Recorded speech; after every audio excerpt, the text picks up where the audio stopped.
کھل کر اس لیے بات کر رہا ہوں کیونکہ میری زندگی کا کوئی ٹھیک نہیں ہے. میں بہت ڈپریشن میں بھی ہوں. ہو سکتا ہے دشمنوں سے مرنے سے بہتر میں یہ فیصلہ کروں کہ میں اپنے جیون کو خود سماپت کر لوں. آپ کہہ رہے ہیں آپ اللہ کو مانتے ہیں، آپ اس کی آیتوں کو مانتے ہیں. پہلے کا ویڈیو نہ، غلط. رک جائیے، اللہ کو مانتے ہیں، اس کی رک جائیے.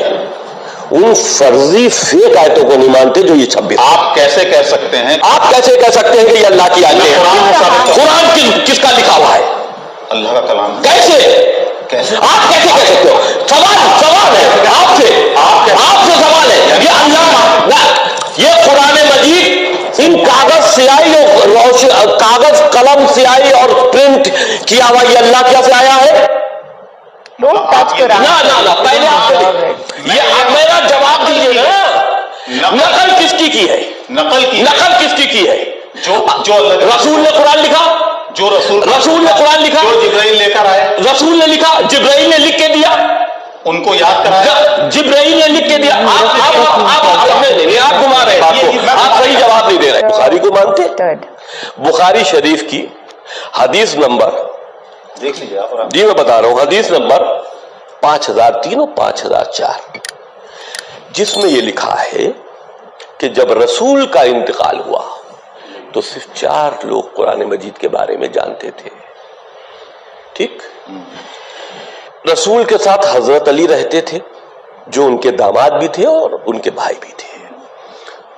بخاری میں آپ نے نہیں لکھا کہ وہ قرآن کے بارے میں جانتے تھے. خلیفہ اول، خلیفہ دوم، تیسرے خلیفہ، ان کا نام نہیں ہے کہ وہ قرآن کے بارے میں جانتے تھے. سنیے، یہ آپ کی بخاری شریف میں ہے، پڑھ لیجئے گا. آپ کی نہیں، میں بخاری کو نہیں مانتا، وہ آپ کی حدیث ہوگی. وَلَا تُصَعِّرْ خَدَّكَ لِلنَّاسِ وَلَا تَمْشِ فِي الْأَرْضِ مَرَحًا، ہماری بالکل حدیث ہے.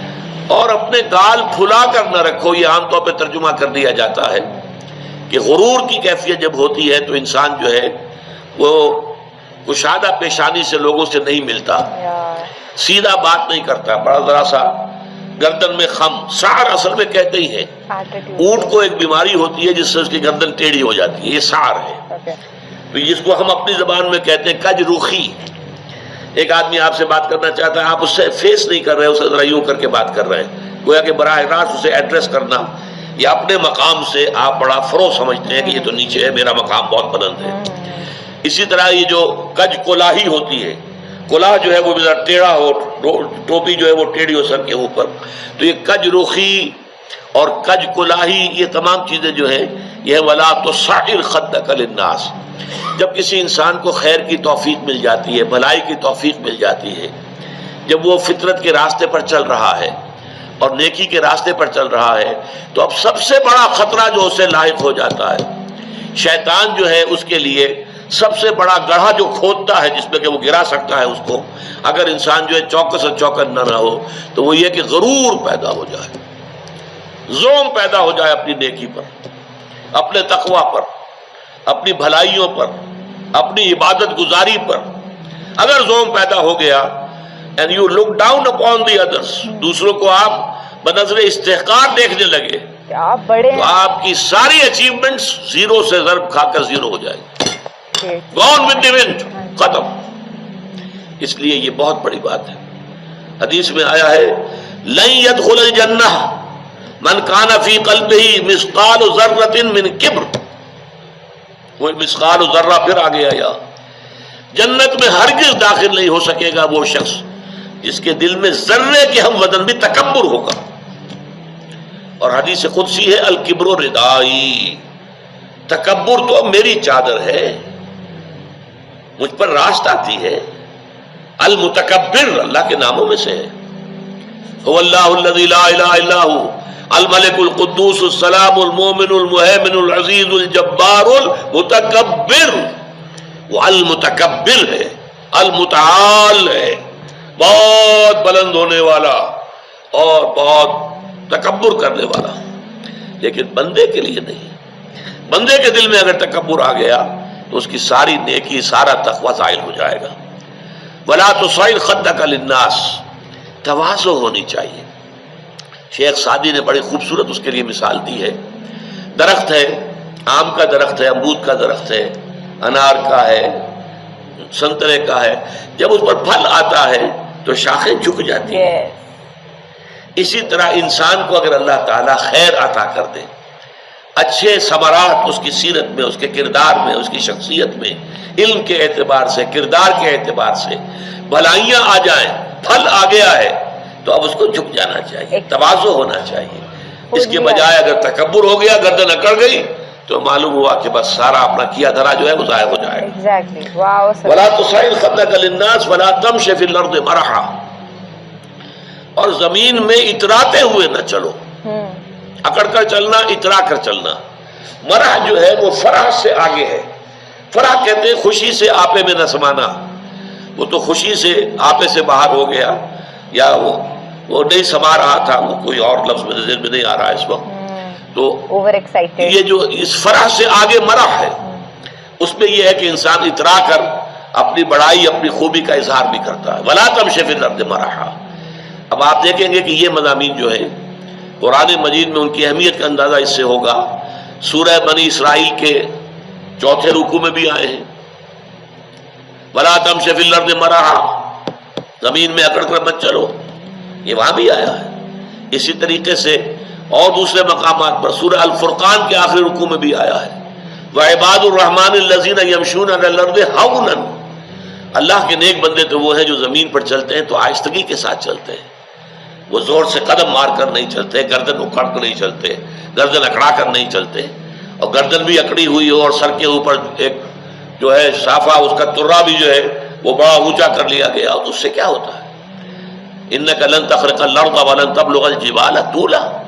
तुम कितने ही जोर से पांव मारकर चलोगे, हमारी जमीन को फाड़ नहीं सकते, और कितनी ही गर्दन अकड़ा लो और कितना ही तुर्रा चढ़ा लो, पहाड़ों की बुलंदी तक तो नहीं पहुंच सकते। बिल्कुल नहीं। तो ये दर हकीकत मजमून बहुत अहम है, मुतादिद मकामात पर आया है, और सूरत अल फुरकान का जो आखिरी रुकू है वो तो हमारे मुंतखब निसाब में है, और वो तफसील से हम पढ़ेंगे। तो वला तुसइर खद्दक लिन्नास वला तमशि फिल अर्दि मरहा इन्नल्लाह ला युहिब्बु कुल्ल मुख्तालिन फखूर। यकीनन अल्लाह ताला को बिल्कुल पसंद नहीं है जो अकड़ कर चलने वाले हैं और शेखी खोरे हैं। मुख्ताल का लफ्ज़ बड़ा प्यारा है, ये खैल से बना है। खैल जो है आला नस्ल का घोड़ा, बहुत ऊंची जिसकी पेडिग्री हो, अगर आप उसकी चाल देखेंगे, उसकी चाल में एक तमकनत होती है। जब इंसान अपनी चाल में यही तमकनत इख्तियार करता है तो ये इख्तियाल है, गोया कि खैल का सा अंदाज इख्तियार करना अपने चलने में, खैल से बाबे इफ्तियाल बना इख्तियाल। तो अल्लाह ताला को बिल्कुल पसंद नहीं है कुल्ल मुख्तालिन फखूर, फख्र करने वाले। अपनी नेकियों पर, अपनी दौलत पर भी फख्र होता है, लेकिन अपनी नेकी पर भी होता है, अपने इल्म पर भी होता है, अल्लाह बचाए, अपनी इबादत पर भी होता है, अल्लाह ताला इससे अपने हिफ्ज़ व अमान में रखे। इन्नल्लाह ला युहिब्बु कुल्ल मुख्तालिन फखूर। अस्सलाम वालेकुम दोस्तों, वीडियो की शुरुआत पे हम वसीम रिजवी को देखते हैं उर्फ जितेंद्र नारायण सिंह त्यागी। ये इंसान कहीं का नहीं रहा है, ना ये इस्लाम का हो पाया, ना ही ये हिंदुइज्म का हो पाया, क्योंकि वीडियो के शुरुआती क्लिप में ये बड़ी परेशानी अपनी बयान कर रहे हैं, जो कि एकदम ही इनके हिसाब से जो इन्होंने किया है, इन्होंने अपने पैर में खुद ही कुल्हाड़ी मारी है। सबसे पहली बात तो ये कि ये हमेशा कुरान शरीफ को लेकर के आ जाते हैं और उसमें जो ये पॉइंट ऑफ व्यू निकालते हैं जो कि इनको नहीं करना चाहिए ऐसे, क्योंकि इन्होंने कुरान शरीफ को सही से पढ़ा ही नहीं। अगर पढ़ते तो हिदायत मिलती, इन्होंने सही से पढ़ा ही नहीं, इसलिए हिदायत भी नहीं मिली। सबसे पहली बात तो ये है कि हुजूर मोहम्मद सल्लल्लाहु अलैहि वसल्लम जो है वो पैगंबर थे और अल्लाह ने उनके ऊपर कुरान शरीफ नाजिल किया हज़रत जिब्राइल अलैहिस्सलाम के ज़रिए। जब हज़रत जिब्राइल अलैहिस्सलाम हुजूर मोहम्मद सल्लल्लाहु अलैहि वसल्लम के पास आते थे, अल्लाह का अहकामात मतलब कुरान शरीफ की आयत सूरा लेके आते थे, तो हुजूर मोहम्मद सल्लल्लाहु अलैहि वसल्लम उसको याद करते थे, अपने दिल में और सीने में एकदम उतार लेते थे। उसके बाद वो सहाबा के साथ में वो शेयर करते थे और बोलते थे कि लिखो। जब सहाबा उस आयत को, सूरे को लिख लेते थे, तो सहाबा से वो कहते थे कि आपने क्या लिखा, पढ़ के सुनाइए। तो वो सहाबा जो हैं वो पढ़ के उनको सुनाते थे। फिर हुजूर मोहम्मद सल्लल्लाहु अलैहि वसल्लम उस चीज़ को ओके करते थे, बोले हाँ भाई अब ठीक है। इसी तरीके से कुरान नाजिल हुआ, उसी टाइम में लिखावट में नाजिल हुआ और उसके बाद फिर किताब की शक्ल में आया। यही बातें हैं दोस्तों जो कि ये शेयर नहीं करते हैं, छुपाते हैं, जो सच बातें वो नहीं बताते हैं। तो दोस्तों इस वीडियो के बारे में आप क्या राय रखते हैं, अपनी कीमती राय हमारे कमेंट बॉक्स में जरूर शेयर करें और इस वीडियो को तमाम भाइयों तक जरूर शेयर करें ताकि उन तक भी हक और सच की बात पहुंच सके।